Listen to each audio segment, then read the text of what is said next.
Hey guys, what's up? It's a culture detective here investigating your favorite albums, and today I'm going to do an album review on not the latest. I'm going to be doing an album review on an album released in Hong Kong. Yes, I'm going to continue the Hong Kong album review series. And today I will be reviewing LMF's Crazy Children, which is a rap album released in 2002. LMF is a rap boy band formed in Hong Kong in the late 90s, and then they have dropped a debut self-titled album in the year 2000, and then we have Crazy Children, which is their second album, which is also known as the sophomore album, which I think is better than the debut, and I'm going to talk about it. So, I have a love-hate relationship with Hong Kong music. Well, actually more hate than love, because out of all the Hong Kong music I've ever listened to in my entire life, 90% of it is just very boring. It's just very bland. They're all carbon copies of one another. Every Hong Kong song just follows a very strict formula of sad violins, sad pianos, melodramatic vocal performances, lovesick lyrics. That's it. That is the formula. Occasionally, Hong Kong musical artists would experiment a little bit, but they all turn out to be extremely awkward and very ugly. So, last year, I set out on a quest to find good Hong Kong music, and for the most part, I was pretty damn disappointed. Chen Pa-yu, aka Jason Chan, is the first musical artist that I've reviewed, and wow, his music is actually very boring. And then we have Paco Chow, or Zhao Paco, whose music is also equal parts boring. But the worst part about Paco Chow's music isn't even the formulaic lovesick songs, but the song where he's trying to sound badass but ends up sounding extremely cringy. And then aside from the canto pop with canto rock music, we have of course Supper Moment, which is basically canto pop but just with rocky instrumentals. We have Dear Jane, which pretty much suffers from the same problem. Both of these bands are pretty boring and safe. They don't take risks, and music doesn't have to be experimental in order to be good, but you have to know that the music they make is actually really boring. Like, really. But I was actually surprised when I listened to the sophomore album of the pop duo My Little Airport, which has some really cutesy production, very interesting lyrics, and actually catchy songwriting. And of course, we have the Seal Star album, which is actually apparently an EP, even though I reviewed it as an album. But regardless, Our Woodstock by Seal Star is actually really well written, even though it is canto pop. It still sounds really heartwarming, and it just sounds like a really nice, friendly hug. And I just really like that. And of course, we have Serini, who is very competent when it comes to making pop music, and she also employs a lot of Western American styles into her music. Even though her latest album is not really all that great, in my opinion, she still seems to have a lot of potential. Now, when it comes to Hong Kong rap music, I don't know a lot. I know that there's a huge Spotify playlist where it's all just Cantonese rap music jam-packed, and only a few of them are actually good, in my opinion. But one of the artists in particular that caught my eye is LMF, which is not to be confused with LMFAO.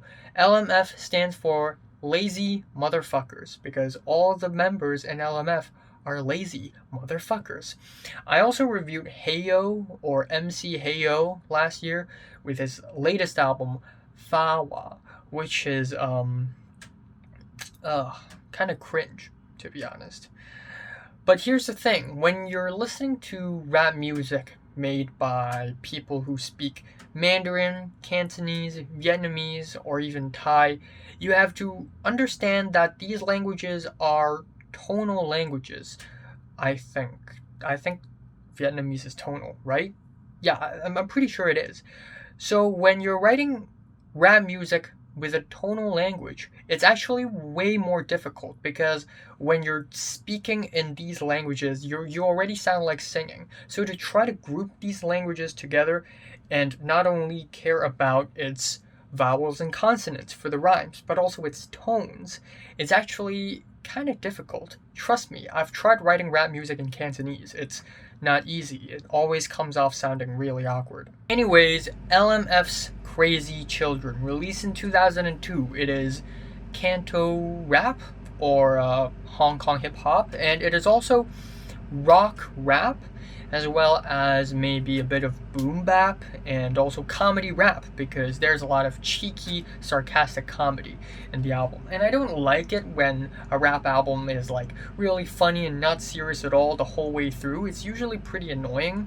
But there are actually a few points in this album where the band members are actually, you know what, let's take a moment and be serious, you know? Let's take a moment. But yeah, this album is surprisingly good. This album, you know what? I always hate Hong Kong's rap music. I have never heard a single good rap song that came out of Hong Kong. They all suck ass. Until I found out about LMF, or because LMF is too sensitive of a name, they actually later changed it to Dai Lang Tong, which basically kind of means the same thing, like lazy hall, like all the people in this hall are lazy, you know. But anyways, this is a serious album. Crazy Children they're not fucking around. This thing is 51.5 minutes long, which is pretty long as far as an album that is released in Hong Kong. And the leader of the band is MC Yan, or MC Young. And he's a pretty interesting guy. Did a little wiki search on him, and not only is he an indie music artist, but he also studies Tibetan Buddhism and occultism, and he's also a graffiti artist, so he's a pretty interesting guy. And anyways, we have the album itself. One problem I have with this album pretty much stems throughout the entire album on every single track, and that is it's just not catchy, or it doesn't quite pop. But I feel like this is something that a lot of rap listeners take for granted, is that there must be a very catchy chorus, there must be a very satisfying resolve. But usually in these tracks, it's just a beat, and then we have like verses, maybe a hook, but nothing all that crazy or climactic or explosive, and then the song kind of ends, and that's pretty much it. So it does take some time for me to get used to, but after I did get used to this style, I actually enjoy this album way more. Now we have the album opener, Why, which it doesn't mean anything. It's just why, like it's like hey. And we got these playful guitars, we got a very slick drum beat, and we have these very tongue-in-cheek rap performances. It is a very fun opening, and lyrically it is about a perverted guy just staring at girls, and then suddenly someone interrupts him, and it's kind of funny and kind of a refreshing way to start off the album. We have the title track, which is essentially a track where the band members imitate boomers commenting on the teenagers of that generation. So like, ooh, kids nowadays, they're such deviant scum. Oh, they're too messy, they're too vulgar, they don't know manners, blah blah blah. And again, very very fun song. We have tight drums, cheeky keyboards, we even have kids singing onto this track. It's kind of like Dirty Harry, which is pretty funny. And then we have "Hou Bo!" exclamation mark. "Hou Bo!" is basically something you shout, you know, like a good shot during a football match, or like a good kick, where if someone kicks a ball and the ball enters the goal, he goals, then you would say "Hou Bo!" like good shot, bruh. And this has got to be one of the better tracks on the album. It's got the funky guitars, the hand drums, it has some shaky percussions, and instrumentally, it is definitely one of the highlights on the album for me. It does start off with this dumb voice thing, which is a little bit annoying, but the rest of the album is actually pretty fun, especially with the very loud, rocky chorus. And then we have the track 國際人渣, which means international scum. And just as the title suggests, this track is about international scum. And I feel like this track is more introspective than it seems to be, because ultimately I feel like this track is about Hong Kong people going to other countries and just being really annoying and being really money loving and just buying everything, which is very annoying. And this song is just kind of about that. This song is also very metal flavored with its guitars and drums and these Slipknot-esque screams. And then we have the track 對錯, or right wrong, and we have these relaxing guitars that also sounds kind of sad. We also have these toned down performances and singing as well. And this track is one of the more serious tracks where the band members sort of talk about how sometimes you're going to feel really sad, you're going to feel really lonely, you're going to feel like your life is meaningless and you just want to leave this world, but just hang on there for a second, man. Hang in there for a second. There is still hope. And it is a really heartwarming song in the middle of the track list.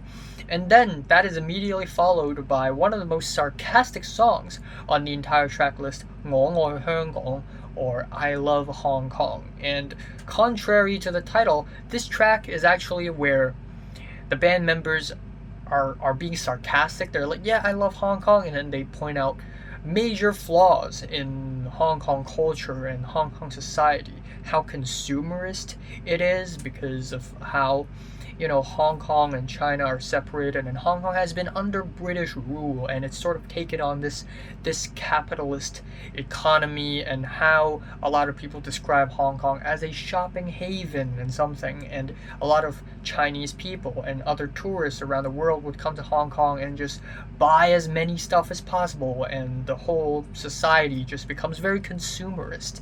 And also how there's just a lot of mean ass people in Hong Kong. But it's a very jazzy song. It's got the jazzy cellos, the cymbals, the guitars are really sarcastic. It is a pretty good song as well. Then we have the track 夜晚上, or At Night, where we have tight drums, low-key guitars, and a hushed intro, rap verses, singing, pretty nice. And essentially the song is about having dreams, having hope, but then not doing anything to achieve that, just being kind of useless. And at least that's how I speculate it to be. But there's that, one of the highlights on the album as well. Then we have the track 再見螢過龍, which I don't quite understand the title. 再見 basically means goodbye, and 螢 is like swag, like swagger, and 過龍 is like too much. So, but anyways, instrumentally it is one of the more mediocre tracks on the album. The keyboards, the drums are just fine, and it's really not that memorable. It is followed by 樂壇班霸, which basically means the boss of the music industry. And this track is about the music industry. It criticizes the music industry, and it's kind of saddening because this album is released in 2002, and their criticisms of the Hong Kong music industry in 2002 is still valid in 2021. It's been 19 years, and it's still valid. The music industry of Hong Kong, man, it's totally fucked. But essentially, we have a rap rock song with grandiose horns, the performances are fine, and it criticizes the music industry for not really promoting more experimental works, whereas it just promotes things of the same, which is also partially the reason why a lot of the songs that come out of Hong Kong are just like carbon copies of one another, and also how a lot of people can't differentiate between the entertainment circle, aka movies, TV shows, people, versus the music people. Because just like Japan, actually, a lot of actors are simultaneously singers, but usually someone who's good at acting doesn't automatically mean they're good at singing, or good at songwriting for that matter. So It's just a problem that people have. The track VVVV tries to be a banger, but the beat is actually a little bit annoying in my opinion. It sounds like an electronic toothbrush that just won't shut up. And it's also one of the driest and most awkward songs on the album. But the album ends off pretty strongly with Zai, which basically means death. And it is definitely one of the sadder tracks on the album. We have these very sad, dejected guitars. Kind of reminds me of like Eminem's Cleaning Out My Closet off of the Eminem Show, which is also released in 2002, by the way. And we have rapping and singing sort of stacked on top of one another, and it's a pretty good song. And the album ends off with Fan Okay, which basically means back home, like return home. And we have slow drums and low-key nostalgic guitars, and lyrically, the song is about, no matter how far you have gone, maybe you've left Hong Kong, maybe you're going to the USA and study and go to college there. I don't know who would do that, but But ultimately, Hong Kong is home, and you gotta return home, which is easy for them to say in 2002, not so easy now in 2021, because after you leave Hong Kong, the government may impose a lock and ban you from your own home for no reason whatsoever, because the legal system of Hong Kong is totally not fucked at all right now. But still good song, good ending. They actually split up later after the album was released, but recently in 2019 they came back together and made a song called 2019, basically voicing support for the protests in Hong Kong, which is very admirable, even though instrumentally it is not very good. But I'm just gonna leave it at that. LMF, they are both very comedic and funny, but also sometimes politically conscious, and I kind of like that. And I just end up enjoying this album way more than I thought I would. My favorite track here is Hobo, either Hobo or 對錯. And my least favorite is VVVV. I just realized that the song title is called VVVV because that's literally what the beat sounds like. I'm giving LMF Crazy Children strong 7 to a light 8 out of 10. So if you listen to LMF from 1 to 10, how much did you rate it? Like and subscribe if you want more, and thanks for watching. Just doing my job here, finding good Hong Kong music, promoting it. Preserving the culture, if you will, because, hey, after all, I'm the culture detective.